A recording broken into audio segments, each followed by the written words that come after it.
Hello, my beautiful souls. Welcome back to my channel. Please like, share, and subscribe my channel. Thank you. ओम श्री गणेशाय नमः। श्री जानकी वल्लभो विजयते। श्री रामचरितमानस प्रथम सोपान बालकांड छठवां भाग। हे मुनि, वह पवित्र और प्राचीन कथा सुनो जो शिवजी ने पार्वती से कही थी। संसार में प्रसिद्ध एक कैकेयी देश है। वहाँ सत्यकेतु नाम का राजा राज्य करता था। वह धर्म की धुरी को धारण करने वाला, नीति का खान, तेजस्वी, प्रतापी, सुशील और बलवान था। उसके दो पुत्र वीर पुत्र हुए जो सब गुणों के भंडार और बड़े ही रणधीर थे। राज्य का उत्तराधिकारी जो बड़ा लड़का था, उसका नाम प्रताप भानु था। दूसरे पुत्र का नाम अरिमर्दन था, जिसकी भुजाओं में अपार बल था और जो युद्ध में पर्वत के समान अटल रहता था। भाई भाई में बड़ा मेल और सब प्रकार के दोषों और छलों से रहित सच्ची प्रीति थी। राजा ने जेठे पुत्र को राज्य दे दिया और आप भगवान के भजन के लिए वन को चल दिया। जब प्रताप भानु राजा हुआ, देश में उसकी दुहाई फिर गई। वह वेद में बताई हुई विधि के अनुसार उत्तम रीति से प्रजा का पालन करने लगा। उसके राज्य में पाप का कहीं लेश भी नहीं रह गया। राजा का हित करने वाला और शुक्राचार्य के समान बुद्धिमान धर्मरुचि नामक उसका मंत्री था। इस प्रकार बुद्धिमान मंत्री और बलवान तथा वीर भाई के साथ ही स्वयं राजा भी बड़ा प्रतापी और रणधीर था। साथ में अपार चतुरंगिणी सेना थी, जिसमें असंख्य योद्धा थे जो सब के सब रण में जूझ मरने वाले थे। अपनी सेना को देखकर राजा बहुत प्रसन्न हुआ और घमाघम नगाड़े बजने लगे। दिग्विजय के लिए सेना सजाकर वह राजा शुभ दिन मुहूर्त साध कर और डंका बजाकर चला। जहाँ तहाँ बहुत सी लड़ाइयाँ हुई। उसने सब राजाओं को बलपूर्वक जीत लिया। अपनी भुजाओं के बल से उसने सातों द्वीपों भूखंडों को भी वश में कर लिया और राजाओं से दंड कर लेकर उन्हें छोड़ दिया। संपूर्ण पृथ्वी मंडल का उस समय प्रताप भानु ही एकमात्र चक्रवर्ती राजा था। संसार भर को अपनी भुजाओं के बल से वश में करके राजा ने अपने नगर में प्रवेश किया। राजा अर्थ, धर्म और काम आदि के सुखों का समयानुसार सेवन करता था। राजा प्रताप भानु का बल पाकर भूमि सुंदर, कामधेनु, मनचाही वस्तु देने वाली हो गई। उनके राज्य में प्रजा सब प्रकार के दुखों से रहित और सुखी थी और सभी स्त्री पुरुष सुंदर और धर्मात्मा थे। धर्मरुचि मंत्री का श्री हरि के चरणों में प्रेम था। वह राजा के हित के लिए सदा उसको नीति सिखाया करता था। राजा गुरु, देवता, संत, पितर और ब्राह्मण इन सबकी सदा सेवा करता रहता था। वेदों में राजाओं के जो धर्म बताए गए हैं, राजा सदा आदरपूर्वक और सुख मानकर उन सब का पालन करता था। प्रतिदिन अनेक प्रकार के दान देता और उत्तम शास्त्र, वेद और पुराण सुनता था। उसने बहुत सी बावलियाँ, कुएं, तालाब, फुलवाड़ियाँ, सुंदर बगीचे, ब्राह्मणों के लिए घर और देवताओं के लिए सुंदर विचित्र मंदिर तथा सब तीर्थों में बनवाए। वेद और पुराणों में जितने प्रकार के यज्ञ कहे गए हैं, राजा ने एक एक करके उन सब यज्ञों को प्रेम सहित हजार हजार बार किया। राजा के हृदय में किसी फल की टोह यानी कामना न थी। राजा बड़ा ही बुद्धिमान और ज्ञानी था। वह ज्ञानी राजा कर्म, मन और वाणी से जो कुछ भी धर्म करता था, सब भगवान वासुदेव के अर्पित करके करता था। एक बार वह राजा एक अच्छे घोड़े पर सवार होकर शिकार का सब सामान सजाकर विंध्याचल के घने जंगल में गया और वहां उसने बहुत से उत्तम उत्तम हिरन मारे। राजा ने वन में फिरते हुए एक सुअर को देखा। दांतों के कारण वह ऐसा दिख पड़ता था मानो चंद्रमा को ग्रस कर मुंह में पकड़कर राहु वन में आ छिपा हो। चंद्रमा बड़ा होने से उसके मुंह में समाता नहीं है और मानो क्रोधवश वह भी उसे निगलता नहीं है। यह तो सुअर के भयानक दांतों की शोभा कह रही थी। इधर उसका शरीर भी बहुत विशाल और मोटा था। घोड़े की आहट पाकर वह गुरगुराता हुआ कान उठाए चौकन्ना होकर देख रहा था। नील पर्वत के शिखर के समान विशाल शरीर वाले उस सुअर को देखकर राजा घोड़े को चाबुक लगाकर तेजी से चला और उसने सुअर को ललकारा कि अब तेरा बचाव नहीं हो सकता। अधिक शब्द करते हुए घोड़े को अपनी तरफ आता देखकर सुअर पवन वेग से भाग चला। राजा ने तुरंत ही बाण को धनुष पर चढ़ाया। सुअर बाण को देखते ही धरती में दुबक गया। राजा तक तक कर तीर चलाता है, परंतु सुअर छल करके शरीर को बचाता जाता है। वह पशु कभी प्रकट होता है और कभी छिपता हुआ भागा जाता है और राजा भी क्रोध के वश उसके साथ पीछे लगा चला जाता था। सुअर बहुत दूर ऐसे घने जंगल में चला गया जहाँ हाथी घोड़े निबाह यानी गम नहीं था। राजा बिल्कुल अकेला था और वन में क्लेश भी बहुत था। फिर भी राजा ने उस पशु का पीछा नहीं छोड़ा। राजा को बड़ा धैर्यवान देखकर सुअर भागकर पहाड़ की एक गहरी गुफा में जा घुसा। उसमें जाना कठिन देखकर राजा को बहुत पछताकर लौटना पड़ा, पर उस घोर वन में वह रास्ता भूल गया। बहुत परिश्रम करने से थका हुआ और घोड़े समेत भूख प्यास से व्याकुल राजा नदी तालाब खोजता खोजता पानी बिना बेहाल हो गया। वन में फिरते फिरते उसने एक आश्रम देखा। वहां कपट से मुनि का वेश बनाए एक राजा रहता था, जिसका देश राजा प्रताप भानु ने छीन लिया था और जो सेना को छोड़कर युद्ध से भाग गया था। प्रताप भानु का समय अच्छे दिन जानकर और अपना कुसमय बुरे दिन अनुमान कर उसने मन में बड़ी ग्लानि हुई। इससे वह न तो घर गया और न अभिमानी होने के कारण राजा प्रताप भानु से ही मिला यानी मेल किया। दरिद्रता की भांति मन में ही क्रोध को मारकर वह राजा तपस्वी के वेश में वन में रहता था। राजा प्रताप भानु उसके पास गया। उसने तुरंत पहचान लिया कि यह प्रताप भानु है। राजा प्यासा होने से कारण व्याकुलता में उसे पहचान न सका। सुंदर वेश देखकर राजा ने उसे महामुनि समझा और घोड़े से उतरकर उसे प्रणाम किया, परंतु बड़ा चतुर होने के कारण राजा ने उसे अपना नाम नहीं बताया। राजा को प्यासा देखकर उसने सरोवर दिखला दिया। हर्षित होकर राजा ने घोड़े सहित उसमें स्नान और जलपान किया।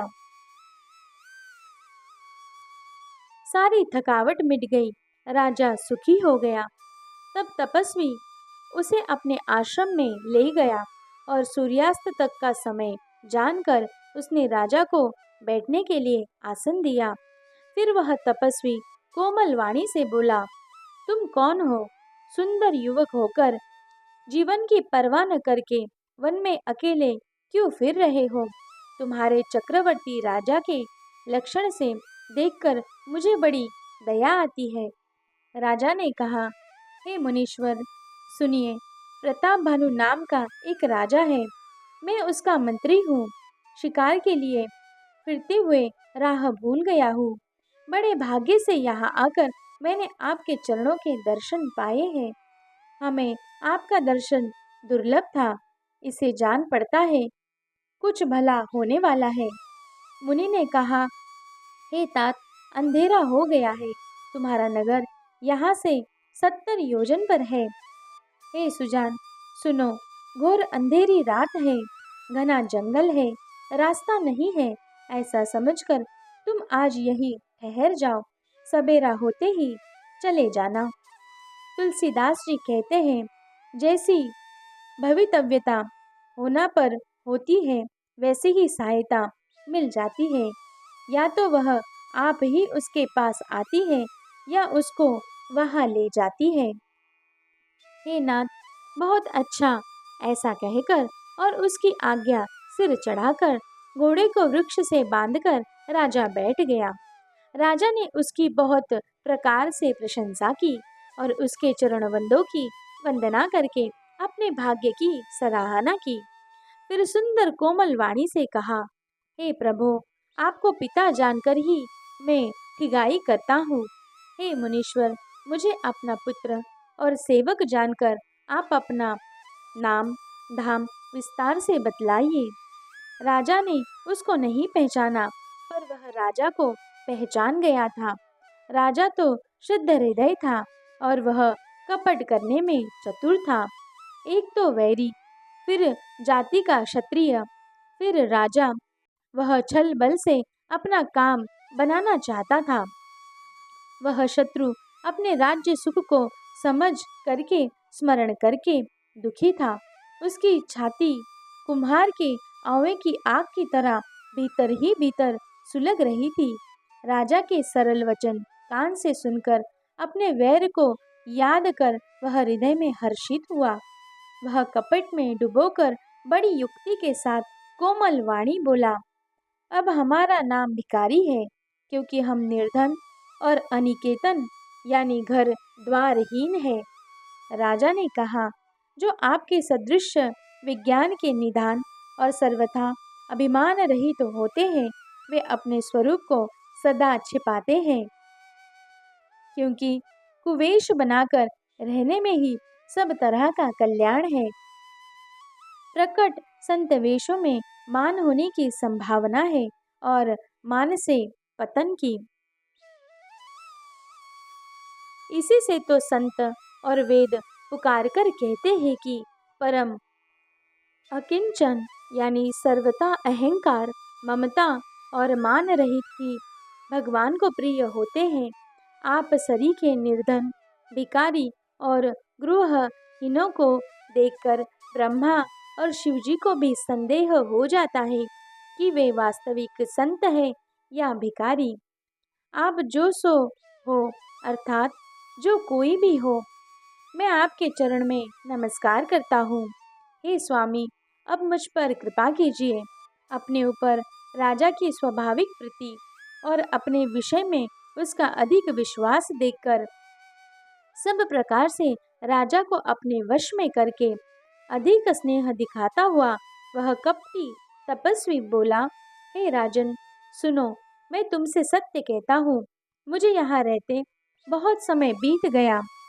अब तक न तो कोई मुझसे मिला और न मैं अपने को किसी पर प्रकट करता हूँ, क्योंकि लोक में प्रतिष्ठा अग्नि के समान है, जो तप रूपी वन को भस्म कर डालती है।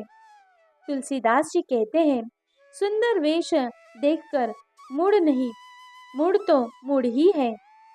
चतुर मनुष्य भी धोखा खा जाते हैं। सुंदर मोर को देखो, उसका वचन तो अमृत के समान है और आहार सांप का है। कपट तपस्वी ने कहा, इसी से मैं जगत में छिपकर रहता हूँ। श्री हरि को छोड़कर किसी से कुछ भी प्रयोजन नहीं रखता। प्रभु तो बिना जनाए ही सब जानते हैं। फिर कहो, संसार को रिझने से क्या सिद्धि मिलेगी? तुम पवित्र और सुंदर बुद्धि वाले हो, इसी से मुझे बहुत ही प्यारे हो और तुम्हारे भी मुझ पर प्रीति और विश्वास है। हे तात, अब यदि मैं तुमसे कुछ छिपाता हूँ तो मुझे बहुत ही भयानक दोष लगेगा। जो जो वह तपस्वी उदासीनता की बातें कहता था, त्यों त्यों ही त्यों राजा को विश्वास उत्पन्न होता जाता था। जब उस बगुले की तरह ध्यान लगाने वाले कपटी मुनि ने राजा को कर्म, मन और वचन से अपने वश में जाना, तब वह बोला, हे भाई, हमारा नाम एक तनु है। यह सुनकर राजा ने फिर सिर नवाकर कहा, मुझे अपना अत्यंत अनुरागी सेवक जानकर अपने नाम का अर्थ समझाकर कहिए। कपटी मुनि ने कहा, जब सबसे पहले सृष्टि उत्पन्न हुई थी, तभी मेरी उत्पत्ति हुई थी। तब से मैंने फिर दूसरी देह नहीं धारण की। इसी से मेरा नाम एक तनु है। हे पुत्र, मन में आश्चर्य मत करो। तब से कुछ भी दुर्लभ नहीं है। तब के बल से ब्रह्मा जगत को रचते हैं। तभी के बल से विष्णु संसार का पालन करने वाले बने हैं। तभी के बल से रुद्र संहार करते हैं। संसार में ऐसी कोई वस्तु नहीं जो तप से न मिल सके। यह सुनकर राजा को बड़ा अनुराग हुआ। तब वह तपस्वी पुरानी कथाएं कहने लगा। धर्म, कर्म और अनेकों प्रकार के इतिहास कहकर वह वैराग्य और ज्ञान का निरूपण करने लगा। सृष्टि की उत्पत्ति, पालन, स्थिति और संहार, प्रलय की अपार आश्चर्य भरी कथाएं उसने विस्तार से कही। राजा सुनकर उस तपस्वी के वश में हो गया और तब वह उसे अपना नाम बताने लगा। तपस्वी ने कहा, राजन, मैं तुमको जानता हूँ। तुमने कपट किया, वह मुझे अच्छा लगा। हे राजन, सुनो, ऐसी नीति है कि राजा लोग जहाँ तहाँ अपना नाम नहीं कहते। तुम्हारी वही चतुराई समझकर तुम पर मेरा बड़ा प्रेम हो गया है। तुम्हारा नाम प्रताप भानु है। महाराज सत्यकेतु तुम्हारे पिता थे। हे राजन, गुरु की कृपा से मैं सब जानता हूँ, पर अपनी हानि समझकर कहता नहीं। हे तात, तुम्हारा स्वाभाविक सीधापन, सरलता, प्रेम, विश्वास और नीति में निपुणता देखकर मेरे मन में तुम्हारे ऊपर बड़ी ममता उत्पन्न हो गई है। इसीलिए मैं तुम्हारे पूछने पर अपनी कथा कहता हूँ। अब मैं प्रसन्न हूँ, इसमें संदेह न करना। हे राजन, जो मन को भावे वही मांग लो। सुंदर प्रिय वचन सुनकर राजा हर्षित हो गया और मुनि के पैर पकड़कर उसने बहुत प्रकार से विनती की। हे दया सागर मुनि, आपके दर्शन से ही चारों पदार्थ यानी अर्थ, धर्म, काम और मोक्ष मेरी मुट्ठी में आ गए। तो भी स्वामी को प्रसन्न देखकर मैं यह दुर्लभ वर मांगकर क्यों न शोक रहित हो जाऊं। मेरा शरीर वृद्धावस्था, मृत्यु और दुख से रहित हो जाए। मुझे युद्ध में कोई जीत न सके और पृथ्वी पर मेरा 100 कल्प तक एक छत्र अकंटक राज्य हो। तपस्वी ने कहा, हे राजन, ऐसा ही हो, पर एक बात कठिन है, उसे भी सुन लो। हे पृथ्वी के स्वामी, केवल ब्राह्मण कुल को छोड़ काल भी तुम्हारे चरणों पर सिर नवाएगा। तप के बल से ब्राह्मण सदा बलवान रहते हैं। उनके क्रोध से रक्षा करने वाला कोई नहीं है। हे नरपति, यदि तुम ब्राह्मणों को वश में कर लो तो ब्रह्मा, विष्णु और महेश भी तुम्हारे अधीन हो जाएंगे। ब्राह्मण कुल से जोर जबरदस्ती नहीं चल सकती। मैं दोनों भुजा उठाकर सत्य कहता हूँ। हे राजन, सुनो, ब्राह्मणों के शाप बिना तुम्हारा नाश किसी काल में नहीं होगा। राजा उसके वचन सुनकर बड़ा प्रसन्न हुआ और कहने लगा, हे स्वामी, मेरा नाश अब नहीं होगा। हे कृपा निधान प्रभु, आपकी कृपा से मेरा सब समय कल्याण होगा। एवमस्तु, ऐसा ही हो कहकर वह कुटिल कपटी मुनि फिर बोला, किंतु तुम मेरे मिलने तथा अपने राह भूल जाने के बाद किसी से कहना नहीं। यदि कह दोगे तो हमारा दोष नहीं। हे राजन, मैं तुमको इसीलिए मना करता हूँ कि इस प्रसंग को कहने से तुम्हारी बड़ी हानि होगी। छठे कान में यह बात पड़ते ही तुम्हारा नाश हो जाएगा। मेरा यह वचन सत्य जानना। हे प्रताप भानु, सुनो, इस बात के प्रकट करने से अथवा ब्राह्मणों के शाप से तुम्हारा नाश होगा और किसी उपाय से चाहे ब्रह्मा और शंकर भी मन में क्रोध भरे तुम्हारी मृत्यु नहीं होगी। राजा ने मुनि के चरण पकड़कर कहा, हे स्वामी, सत्य ही है। ब्राह्मण और गुरु के क्रोध से कहिए कौन रक्षा कर सकता है। यदि ब्रह्मा भी क्रोध करे तो गुरु बचा लेते हैं, पर गुरु से विरोध करने पर जगत में कोई भी बचाने वाला नहीं है। यदि मैं आपके कथन के अनुसार नहीं चलूंगा तो भले ही मेरा नाश हो जाए, मुझे इसकी चिंता नहीं है। मेरा मन तो प्रभो केवल एक ही डर से डरा रहा है कि ब्राह्मणों का शाप बड़ा भयानक होता है। वे ब्राह्मण किस प्रकार से वश में हो सकते हैं, कृपा करके वह भी बताइए। हे दीन दयालु, आपको छोड़कर और किसी को मैं अपना हितु नहीं देखता। तपस्विनी ने कहा, हे राजन, सुनो, संसार में उपाय तो बहुत हैं, पर वे कष्ट साध्य हैं, बड़ी कठिनता से बनने आते हैं और इस पर भी सिद्ध हो या न हो उनकी सफलता निश्चित नहीं है। हाँ, एक उपाय बहुत सहज है, परंतु उसमें भी एक कठिनता है। हे राजन, वह युक्ति तो मेरे हाथ है, पर मेरा जाना तुम्हारे नगर में हो नहीं सकता। जब से पैदा हुआ हूँ तब से आज तक मैं किसी के घर अथवा गांव नहीं गया, परंतु यदि नहीं जाता हूँ तो तुम्हारा काम बिगड़ता है। आज यह बड़ा असमंजस सा आ पड़ा है। यह सुनकर राजा कोमल वाणी से बोला, हे नाथ, वेदों में ऐसी नीति कही है कि बड़े लोग छोटों पर स्नेह करते ही है। पर्वत अपने सिरों पर सदा तृण यानी घास को धारण किए रहते हैं।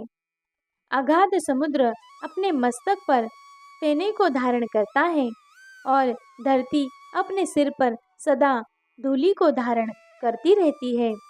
ऐसा कहकर राजा ने मुनि के चरण पकड़ लिए और कहा, हे स्वामी, कृपा कीजिए, आप संत हैं, दीन दयालु हैं, अतः हे प्रभु, मेरे लिए इतना कष्ट अवश्य सहिए। राजा को अपने अधीन जानकर कपट में प्रवीण तपस्वी बोला, हे राजन, सुनो, मैं तुमसे सत्य कहता हूँ, जगत में मुझे कुछ भी दुर्लभ नहीं है। मैं तुम्हारा काम अवश्य करूँगा, क्योंकि तुम मन, वाणी और शरीर तीनों से मेरे भक्त हो। पर योग, युक्ति, तप और मंत्र का प्रभाव तभी फलीभूत होता है जब वे छिपाकर किए जाते हैं। हे नरपति, मैं यदि रसोई बनाऊं तो तुम उसे परोसो और मुझे कोई जानने न पावे, तो उस अन्न को जो जो खाएगा सो सो तुम्हारा आज्ञाकारी बन जाएगा। यही नहीं, उन भोजन करने वालों के घर भी जो कोई भोजन करेगा, हे राजन, सुनो, वह भी तुम्हारे अधीन हो जाएगा। हे राजन, जाकर यही उपाय करो और वर्ष भर भोजन कराने का संकल्प कर लेना। नित्य नए 1 लाख ब्राह्मणों को कुटुंब सहित निमंत्रित करना।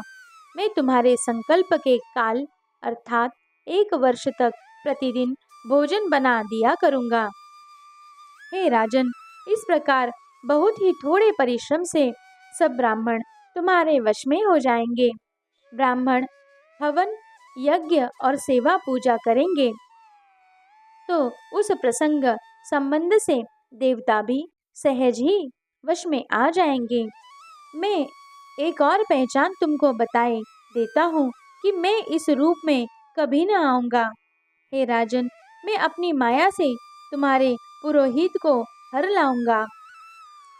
तप के बल से उसे अपने समान मानकर 1 वर्ष तक यहाँ रखूंगा। और हे राजन, सुनो, मैं उसका रूप बनाकर सब प्रकार से तुम्हारा काम सिद्ध करूंगा। हे राजन, रात बहुत बीत गई, अब सो जाओ। आज से तीसरे दिन मुझसे तुम्हारी भेंट होगी। तप के बल से मैं घोड़े सहित तुमको सोते ही घर पहुंचा दूंगा। मैं वही पुरोहित का वेश धरकर आऊंगा। जब एकांत में तुमको बुलाकर सब कथा सुनाऊंगा, तब तुम मुझे पहचान लेना। राजा ने आज्ञा मानकर शयन किया और वह कपटी ज्ञानी आसन पर जा बैठा।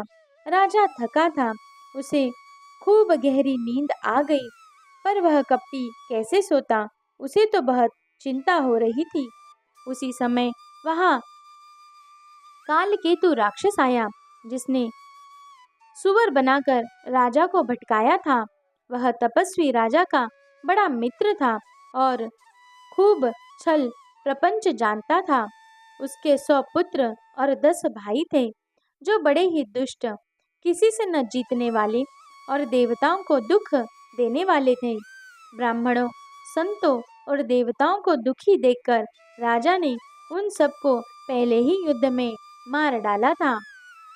उस दुष्ट ने पिछला वैर याद करके तपस्वी राजा से मिलकर सलाह विचारी, षड्यंत्र किया और जिस प्रकार शत्रु का नाश हो वही उपाय रचा। भाविवश राजा प्रताप भानु कुछ भी समझ न सका। तेजस्वी शत्रु अकेला भी हो तो भी उसे छोटा नहीं समझना चाहिए। जिसका सिर मात्र बचा था, वह राहु आज तक सूर्य चंद्रमा को दुख देता है। तपस्वी राजा अपने मित्र को देख प्रसन्न हो उठाकर मिला और सुखी हुआ। उसने मित्र को सब कथा कह सुनाई। तब राक्षस आनंदित होकर बोला, हे राजन, सुनो, जब तुमने मेरे कहने के अनुसार इतना काम कर लिया, तो अब मैंने शत्रु को काबू में कर ही लिया समझो। तुम अब चिंता त्याग सो रहो। विधाता ने बिना ही दवा के रोग दूर कर दिया है।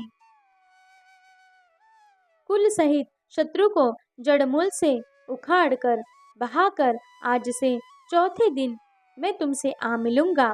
इस प्रकार तपस्वी राजा को खूब दिलासा देकर वह महामायावी और अत्यंत क्रोधी राक्षस चला।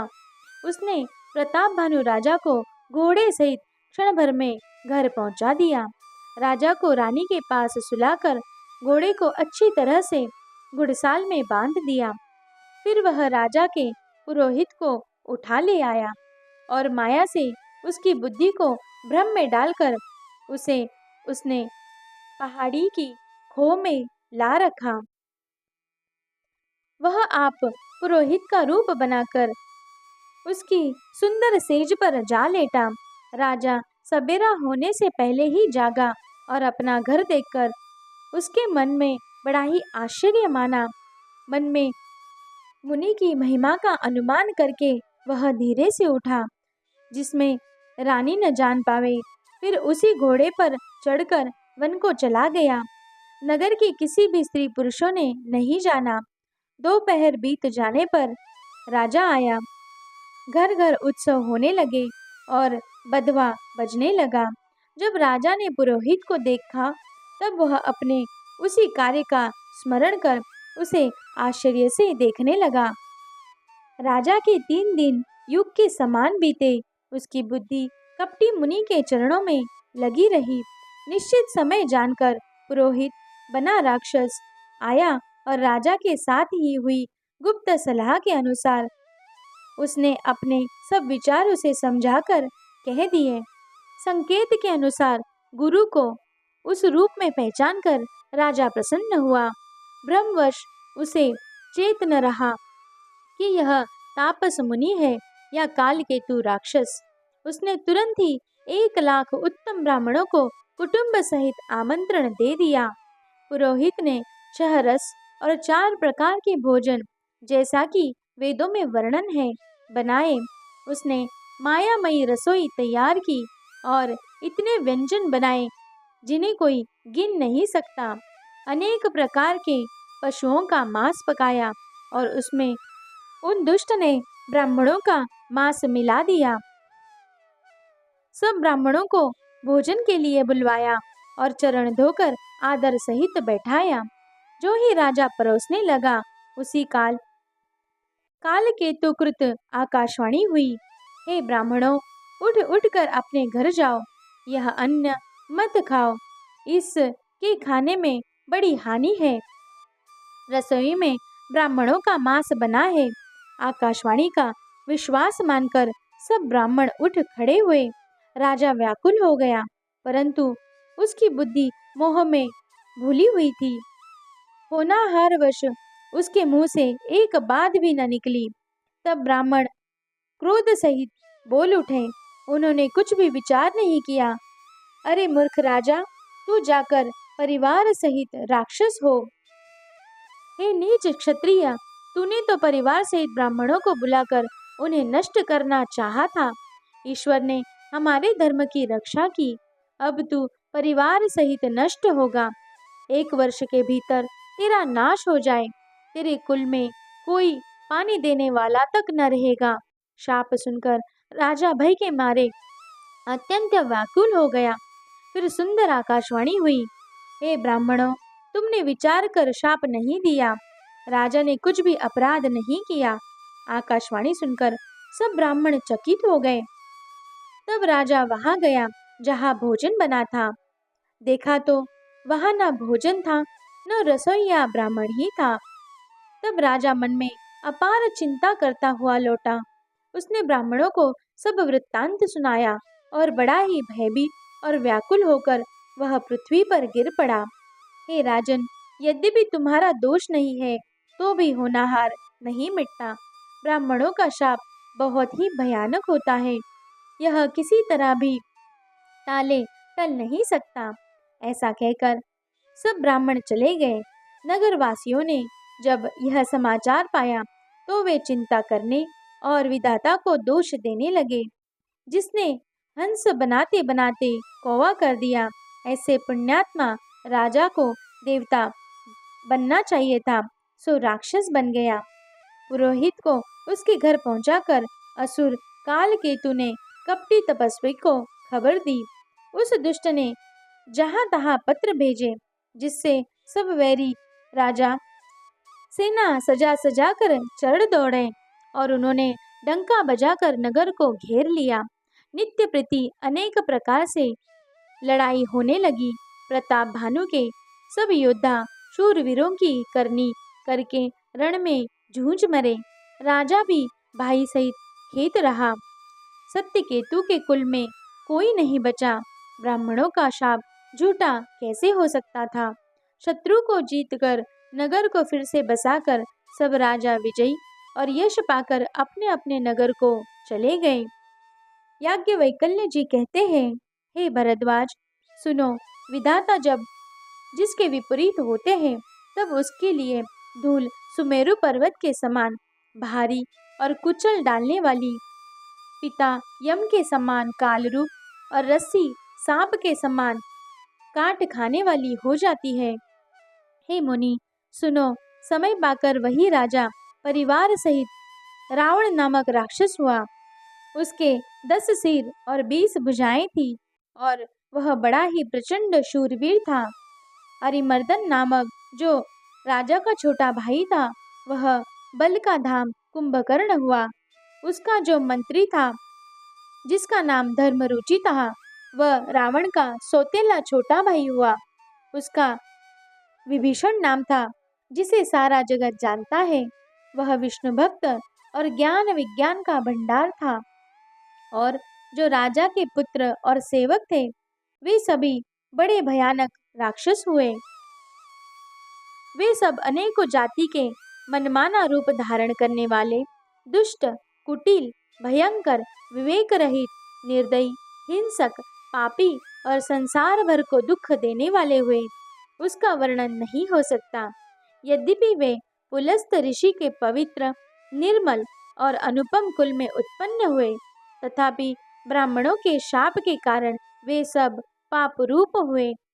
तीनों भाइयों ने अनेक प्रकार की बड़ी ही कठिन तपस्या की, जिसका वर्णन नहीं हो सकता। उनका उग्र तप देखकर ब्रह्मा जी उनके पास गए और बोले, हे तात, मैं प्रसन्न हूँ, वर मांगो। रावण ने विनय करके और चरण पकड़कर कहा, हे जगदीश्वर, सुनिए, वानर और मनुष्य इन दो जातियों को छोड़कर हम और किसी के मारे न मरे, यह वर दीजिए। शिवजी कहते हैं कि मैंने और ब्रह्मा ने मिलकर उसे वर दिया कि ऐसा ही हो। तुमने बड़ा तप किया है।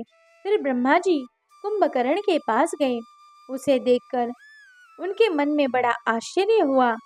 जो यह दुष्ट नित्य आहार करेगा तो सारा संसार ही उजड़ हो जाएगा। ऐसा विचार कर ब्रह्मा जी ने सरस्वती को प्रेरणा करके उसकी बुद्धि फेर दी, जिसने उसे 6 महीने की नींद मांगी। फिर ब्रह्मा जी विभीषण के पास गए और बोले, हे पुत्र, वर मांगो। उसने भगवान के चरण कमलों में निर्मल, निष्काम और अनन्य प्रेम मांगा। उनको वर देकर ब्रह्मा जी चले गए और वे तीनों भाई हर्षित होकर अपने घर लौट आए। मई दानव की मंदोदरी नाम की कन्या परम सुंदरी और स्त्रियों में शिरोमणि थी। मई ने उसे लाकर रावण को दिया। उसने जान लिया कि यह राक्षसों का राजा होगा। अच्छी स्त्री पाकर रावण प्रसन्न हुआ और फिर उसने जाकर दोनों भाइयों का विवाह कर दिया। समुद्र के बीच में त्रिकुट नामक पर्वत पर ब्रह्मा का बनाया हुआ एक बड़ा भारी किला है। महान मायावी और निपुण कारागिर मई दानव ने उसको फिर से सजा दिया। उसमें मणियों से जड़े हुए सोने के अनगिनत महल थे।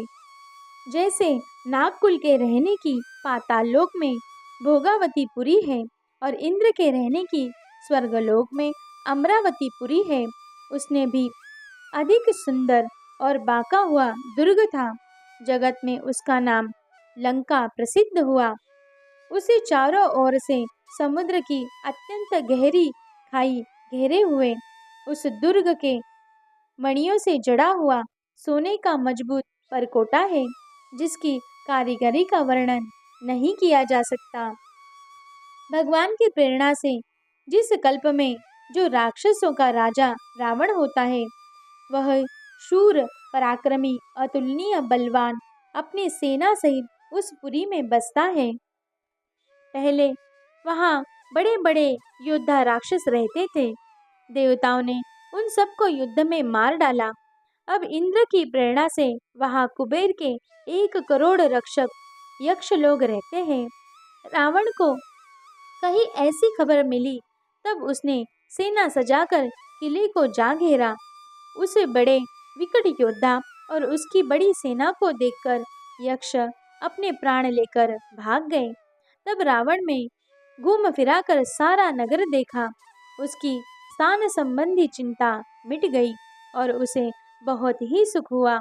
उस पुरी को स्वाभाविक ही सुंदर और बाहर वालों के लिए दुर्गम अनुमान करके रावण ने वही अपनी राजधानी कायम की। योग्यता के अनुसार घरों को बांटकर रावण ने सब राक्षसों को सुखी किया। एक बार वह कुबेर पर चढ़ दौड़ा और उससे पुष्पक विमान को जीत कर ले आया। फिर उसने जाकर एक बार खिलवाड़ियों में कैलाश पर्वत को उठा लिया और मानो अपनी भुजाओं का बल तौलकर बहुत सुख पाकर वह वहां से चला आया। सुख, संपत्ति, पुत्र, सेना, सहायक, जय, प्रताप, बल और बुद्धि और बढ़ाई, ये सब उसके नित्य नए वैसे ही बढ़ते जाते थे जैसे प्रत्येक लाभ पर लोभ बढ़ता है। अत्यंत बलवान कुंभकर्ण सा उसका भाई था, जिसके जोड़ा का योद्धा जगत में पैदा नहीं हुआ। वह मदिरा पीकर 6 महीने सोया करता था। उसके जागते ही तीनों लोकों में तहलका मच जाता था।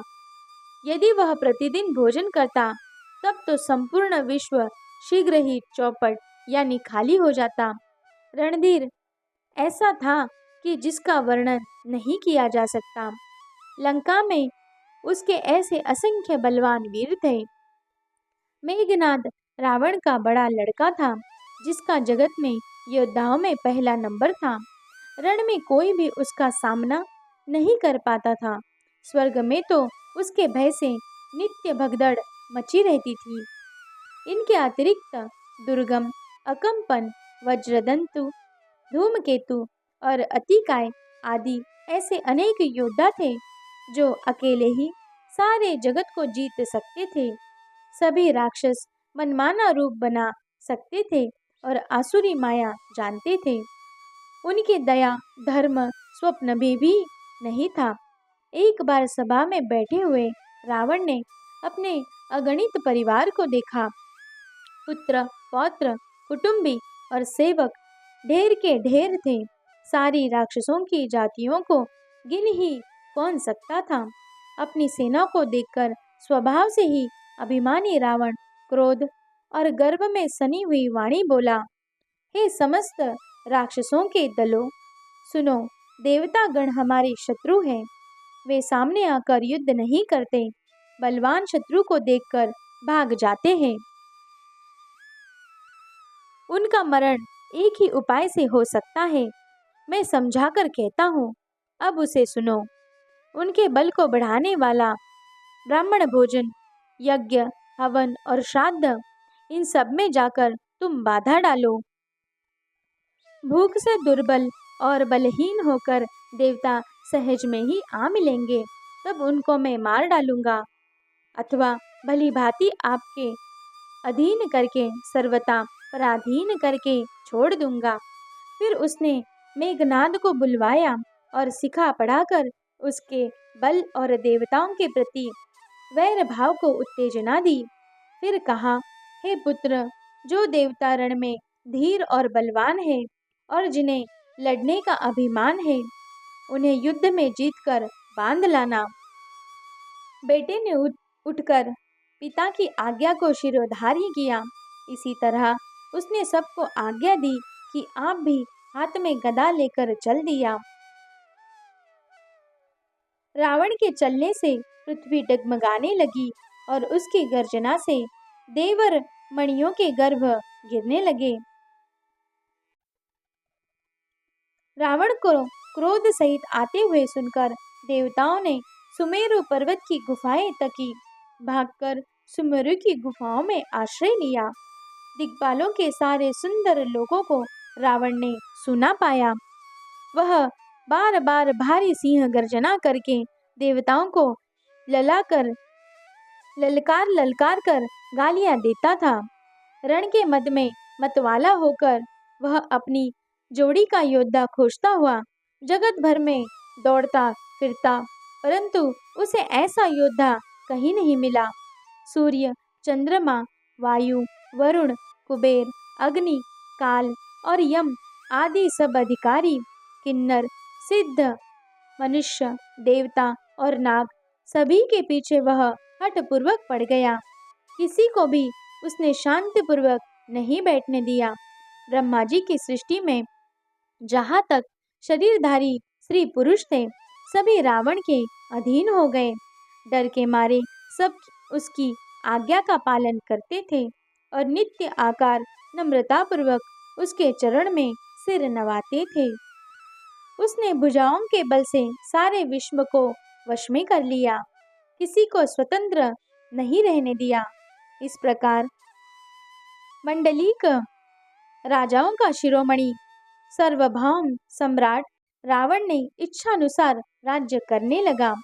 देवता, यक्ष, गंधर्व, मनुष्य, किन्नर और नागों की कन्याओं तक तथा बहुत सी अन्य सुंदरी और उत्तम स्त्रियों को उसने अपनी भुजाओं के बल से जीतकर ब्याह लिया।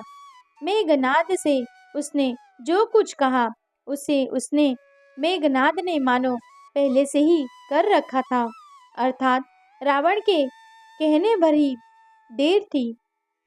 उसने आज्ञा पालन में तनिक भी देर नहीं की। जिनको रावण ने मेघनाद से पहले ही आज्ञा दे रखी थी, उन्होंने जो करतूतें की वो सुनो। सब राक्षसों के समूह देखने में बड़े भयानक, पापी और देवताओं को दुख देने वाले थे। वे असुरों के समूह उपद्रव करते थे और माया से अनेकों प्रकार के रूप धरते थे। जिस प्रकार धर्म की जड़ कटे, वे ही सब वेद विरुद्ध काम करते हैं। जिस जिस स्थान में वे गौ और ब्राह्मणों को पाते थे, उसी नगर, गांव और पुर में आग लगा देते थे। उनके डर से कहीं भी शुभ आचरण, ब्राह्मण भोजन, यज्ञ, श्राद्ध आदि नहीं होते थे। देवता, ब्राह्मण और गुरु को भी कोई नहीं मानता था। न हरि भक्ति थी, न यज्ञ, तप और ज्ञान था। वेद और पुराण तो स्वप्न में भी सुनने को नहीं मिलते थे। जप, योग, वैराग्य, तप तथा यज्ञ में देवताओं के भाग पाने की बात रावण कहीं कानों से सुन पाता तो उसी समय स्वयं उठ दौड़ता, कुछ भी रहने नहीं पाता। वह सबको पकड़कर विध्वंस कर डालता था। संसार में ऐसा भ्रष्ट आचरण फैल गया कि धर्म तो कानों में भी सुनने में नहीं आता था। जो कोई वेद और पुराण कहता, उसको बहुत तरह से त्रास देता और देश से निकाल देता था। राक्षस लोग जो घोर अत्याचार करते थे, उसका वर्णन नहीं किया जा सकता। हिंसा पर ही जिनकी प्रीति है, उनके पापों का क्या ठिकाना। मास पारायण, छठा विश्राम। जय श्री राम। अगर आप शिव पुराण की कथा भी सुनना चाहते हैं तो प्लीज़ मेरे चैनल को विज़िट करें और शिव पुराण की कथा प्लेलिस्ट में दी हुई वीडियो से सुनें। Thank you.